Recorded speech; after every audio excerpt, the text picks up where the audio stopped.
3 लाख 2 लाख रुपए लगाए, उसके बाद भी आपको उधार लेना पड़ रहा है, तो क्या फ़ायदा है फिर? अपना भी पैसा गया, उनका भी पैसा गया, सबका लेकर के डूब गए। जो मेरा 4 से 5 साल से जो भी काम कर रहे हैं, हम जब से मार्केट कर रहे हैं, देख रहे हैं इनकी दुकान सही नहीं चल रही है। ज़्यादातर वही उधार मांगते हैं जिनका काम नहीं अच्छा चल रहा है, जो थोड़ा सा सही ढंग से काम नहीं करना चाहते हैं, जो नहीं कर रहे हैं। उधार माल देने में बहुत नुकसान है। पहला तो प्रॉफिट फंसता है, उसके साथ में जो जमा पूंजी है वो भी फंस जाती है। दूसरी चीज़, टाइम से पेमेंट मिलना ही नहीं है। तीसरी चीज़, अगर ख़राब दुकान है तो वो उधार माल दे दो, फिर वो कहेंगे भाई बिक जाएगा, जब बिक जाएगा तब दे देंगे, अभी तो रखा है माल आपका, जब से देखे हो तब से सन्नाटा पड़ा है, सीज़न नहीं चल रहा है। 2-3 ऐसे ऐसे दुकानदार हैं जिनका 2-3 सीज़न, पूरे सीज़न, ईद बकरीद और होली दिवाली भी हो जाती है, फिर भी वो पैसा नहीं दे पाते हैं। तो उनकी दुकान ही नहीं चल रही है, वही उधार मांगते भी हैं। उनको लगता है कि उधार माल ले लेंगे तो शायद बिक जाए। आपकी दुकान अच्छी चल रही है तो उधार लेने की ज़रूरत नहीं पड़ेगी आपको।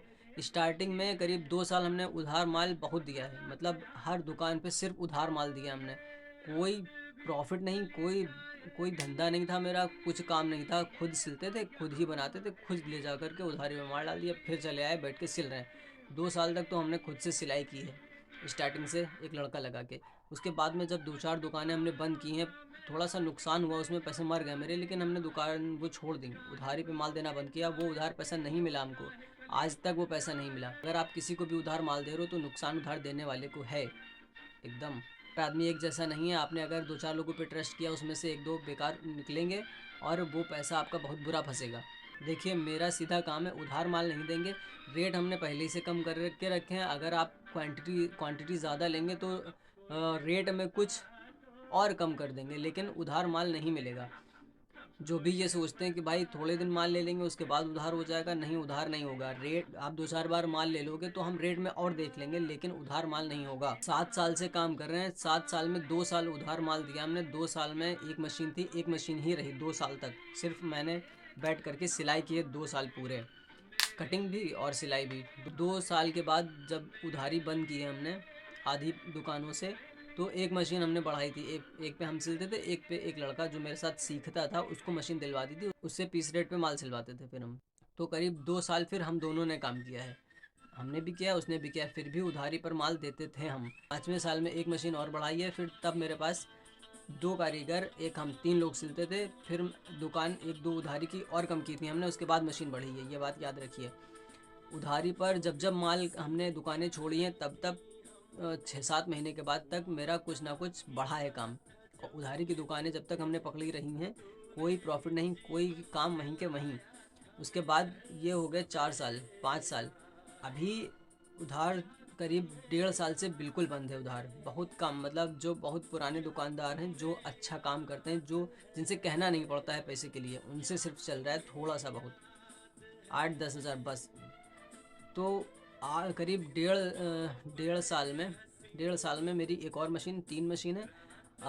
6 महीने से हमने एकदम काम बंद कर दिया था, और उसके बाद मेरा यूट्यूब से भी कस्टमर बहुत सारे जुड़ गए, तो उसमें अभी 3 मशीनें हमने बढ़ाई हैं। मतलब करीब 4 से 5 कारीगर हैं मेरे पास अभी।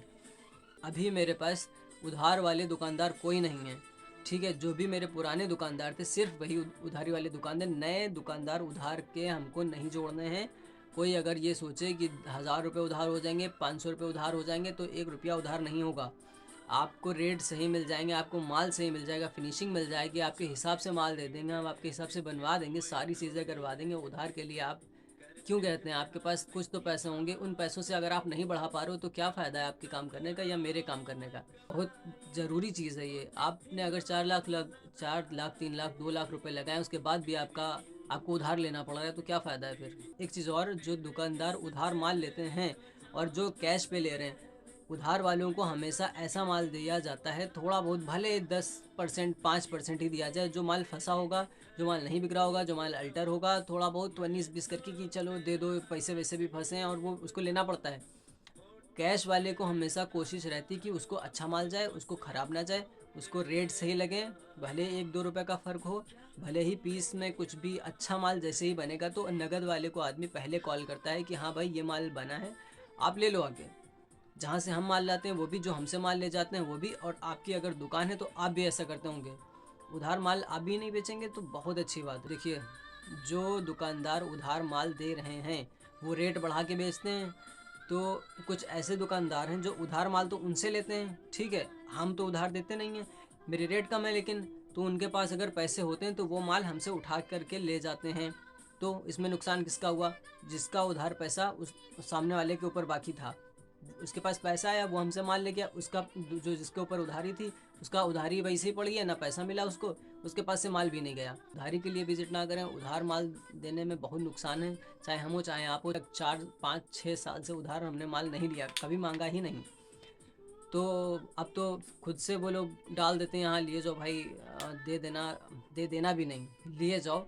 अगर कोई डिज़ाइन हमने सेलेक्ट कर ली कि ये 3 5 डिज़ाइन है हमें पसंद है, उसके बाद पेमेंट का आया तो थोड़ा सा कम पड़ गया, तो वो कभी अभी मतलब कभी नहीं, सिर्फ 4 5 महीने से इधर वो कहते हैं कि लिए जाओ, क्योंकि कभी मैंने मांगा ही नहीं उधार। बाई चांस एक बार ये तो कम पड़ गया था धोखे से, मेरे पास पैसे नहीं थे, डिज़ाइनें निकलवा ली, तब वो कहने लगे, तब हमको पता चला अच्छा ये सिस्टम है कि इतने साल से अच्छा काम कर रहा है तो हो सकता है, इसलिए अब कह रहा हूँ।